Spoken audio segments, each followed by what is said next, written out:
Aujourd'hui dans William Garage, William part à la découverte d'une sortie de grange à moins de 30 exemplaires dans le monde d'un constructeur français de renom.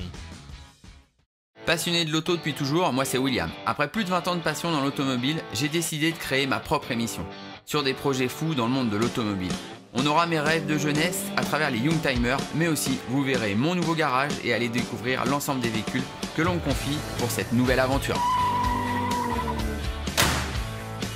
Bienvenue dans l'émission William Garage.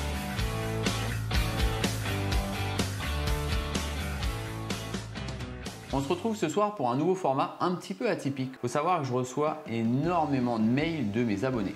Le soir, tranquillement, souvent avec un petit café, je prends le temps en fait de lire l'ensemble des mails et d'y répondre.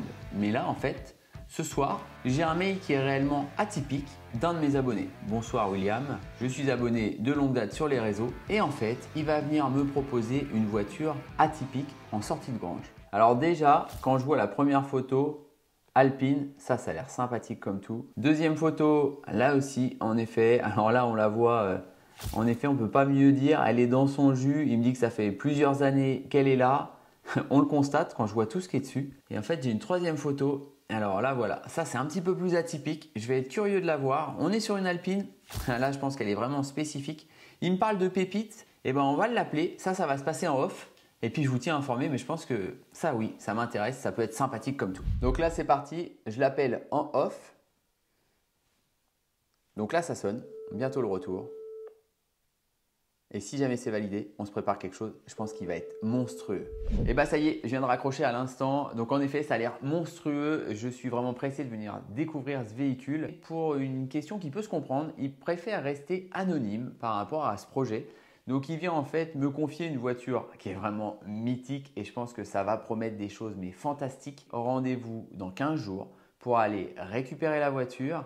Et là, je suis vraiment pressé d'y être car apparemment, c'est réellement une pépite. On se retrouve 2 semaines plus tard après le fameux petit mail que j'ai reçu par mon abonné. Donc là, je suis en fait dans son garage et il m'a confié les clés. Donc moi, je suis un petit peu excité, on va dire, pressé de découvrir la voiture. J'ai eu quelques photos. Donc là, on va prendre le temps, un vrai rêve de gosse. On va venir en fait me confier pour une remise en état une voiture, une sortie de grange depuis déjà des années. C'est une voiture en même temps qui va être mythique. Un petit peu atypique, on est en plein cœur de Paris. On s'y attend pas vraiment à sortir cette voiture-là. Donc on va aller la découvrir ensemble. La première partie, vraiment débâcher cette voiture. Et moi, je suis un petit peu allez, on va dire excité de enfin découvrir cette voiture. Comment elle est? J'en ai aucune idée. Est-ce que en fait, j'ai vraiment vu que des éléments de la voiture? Est-ce qu'elle est en bon état? Beaucoup de travail ou pas? De découvrir un peu ce véhicule-là. J'ai une notion de ce que c'est. Mais là, je suis vraiment pressé de savoir un petit peu plus sur le modèle et un petit peu son historique et découvrir cette voiture qui est vraiment atypique apparemment. Et bah oui, en effet, il m'a dit que la voiture était au fond du garage. Elle est bien là. Et bah c'est parti, on la découvre.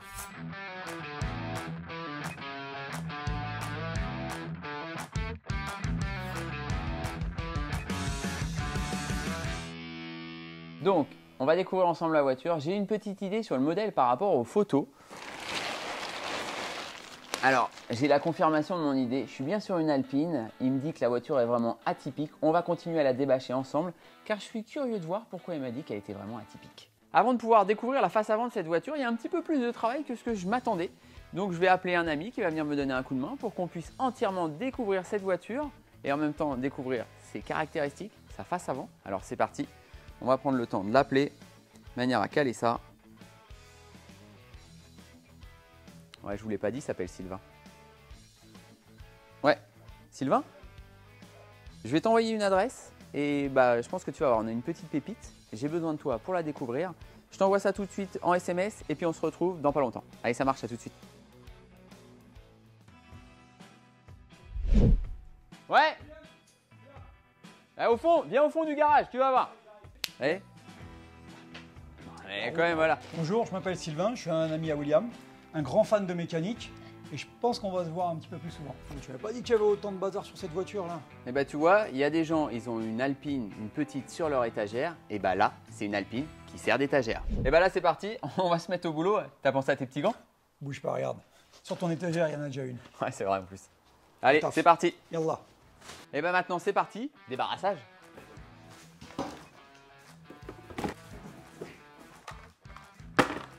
Et Sylvain, si jamais on a un peu de retouche à faire, je crois qu'il nous reste un peu de map et c'est du blanc. Parfait avec la voiture.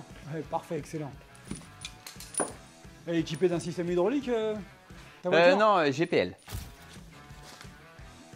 J'ai ce qu'il faut pour la poussière. Ouais. Et au fait, c'est quoi comme voiture? Bah, tu vas voir, j'ai une petite idée, on découvre ça après.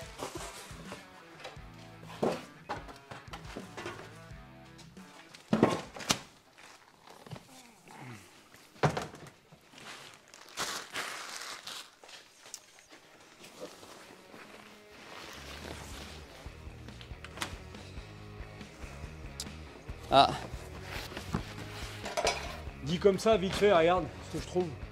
ah, ouais, bah mets-le de côté. Sympathique. J'ai un volant de carte. Ouais, on va regarder. Qu'est-ce qu'il prépare là? Tu vas voir, ça va être sympathique comme tout.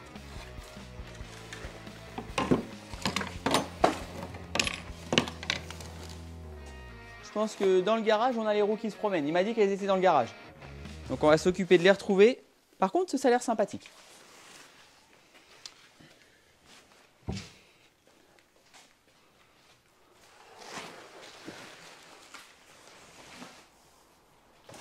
Bon, et tu vas me dire ce que c'est comme bagnole là, parce que plus j'enlève de matériel, plus ça devient petit là l'histoire. Ah, T'es sûr que c'est une voiture? C'est ce que je te dis. Quand je vois le volant, on a l'impression que c'est les pneus de kart. Ouais, elle est petite la C'est voiture. un petit kart ta voiture là. Eh Pep, tranquille, on la voit après, c'est moi qui la débâche, c'est à moi qu'on l'a confié. Là, ça Allez. commence à me plaire là. Là, il commence à me plaire. Et bah Sylvain, on va prendre le temps de la débâcher parce que moi, quand je vois ça, ça me fait tout de suite penser à une petite Alpine US. Donc là, on va regarder ça. Allez, de l'arrière, on l'emmène gentiment jusqu'à là-bas. C'est parti. Wow, Et bah pop. Là, tu me fais plaisir, William. Là, on est sur un bon dossier. Là. Et là, moi, je vais être curieux de voir l'avant. Je te passe la bâche. Tiens. Et tu vois, quand je vois ça, j'ai confirmation. C'est une Alpine US. C'était obligatoire quand c'était sur les US pour les Alpines. Et en plus, il n'y avait même pas le porte-plaque à l'avant. Sur les américaines, c'est que à l'arrière. Le véhicule que viennent de découvrir William et Sylvain n'est tout autre qu'une authentique Alpine GTA US. On peut dire que la petite Diepoise a beaucoup de chance de tomber entre les mains de ces deux grands passionnés. Et bah Sylvain, ça y est, on l'a débâché, on l'a découverte. C'est bien un modèle US. Il nous reste plus qu'à mettre les roues et après, on l'emmène. Monstrueux.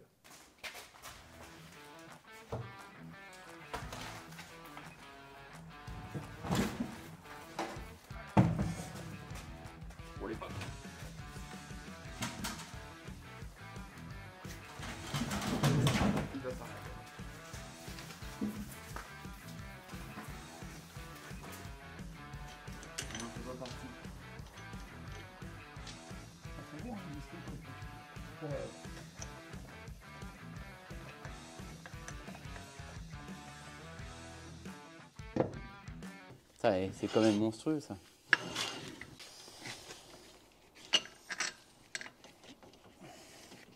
Ça va Sylvain, tu t'en sors? Ouais, t'inquiète, ça va nickel. Là, tu m'as refait ma semaine là.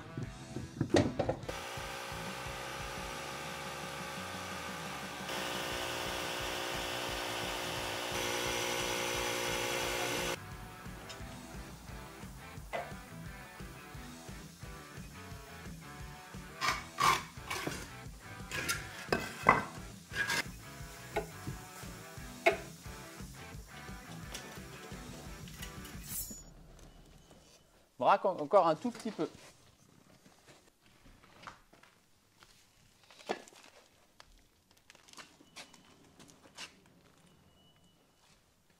Je recule encore un peu. Bon, j'ai pas de frein. Hein. Ouais. Non mais c'est pas grave ça. Peut-être redresser un peu, ça va peut-être forcer un peu moins. Ah ouais, Non c'était pour ça. de Dieu, elle est basse. Oh. Allez, Allez, c'est bon. On l'accroche. yes. On recule le plateau? Ouais, sur les rails plateau. Mes gants. Pourquoi il me prend mes gants?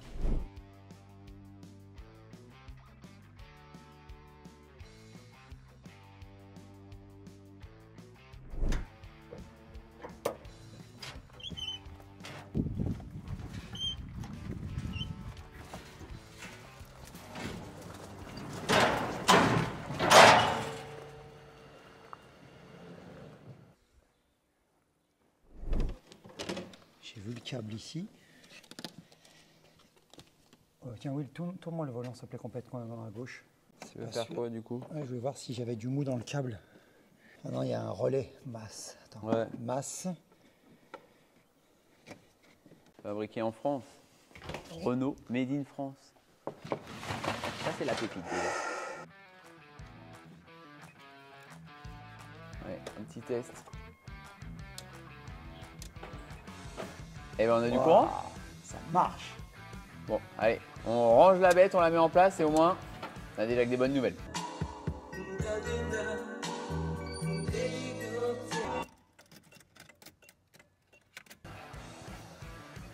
Ça marche. Allez, impeccable. Bon bah c'est bon, elle est en place. Ça c'est fait. Donc là, voilà, la voiture elle est enfin arrivée au bâtiment et je suis vraiment sur la phase de recherche avec Internet. Ici, ça va être la nôtre, donc c'est un petit peu atypique, hein. On a des jantes en fait qui sont des Europa Cup. Après plusieurs coups de fil, on m'a bien confirmé que c'était une GTA US. Normalement, on attend un peu confirmation, moins de 30 exemplaires dans le monde. Donc là, on a une GTA, donc ça c'était les jantes normalement qu'elles avaient. Nous voilà, déjà c'est la première caractéristique qu'on va avoir. Il se faisait aussi avec certaines jantes qui étaient dans le format un petit peu plus BBS avec le gros logo Alpine au centre. Et là pareil, on a un petit peu la confirmation. On retrouve la caractéristique en fait de l'Alpine qui était produite pour les USA où on avait en fait des feux escamotables alors que sur le marché français on n'avait pas ces feux escamotables. Alors il y a pas mal de recherches encore à faire parce que quand on regarde un petit peu les comparaisons, là on n'a pas les mêmes clignotants que là. C'est vraiment sur la phase de recherche, je commence à avoir pas mal de réponses. Mais en tout cas, c'est sûr, on est sur une Alpine GTA US, moins de 30 exemplaires au monde. Ça va signer la fin du premier épisode. On va préparer en fait le deuxième épisode dans lequel on va avoir des professionnels qui vont venir faire le detailing de la voiture de manière à pouvoir intervenir sur une voiture propre, voir ses défauts esthétiques et anticiper un petit peu ce qu'on va avoir à faire en termes de travail. Mais aussi pouvoir préparer son intervention mécanique pour une remise en état avec du confort et une voiture prête en fait à être mise en avant par rapport à tout ça.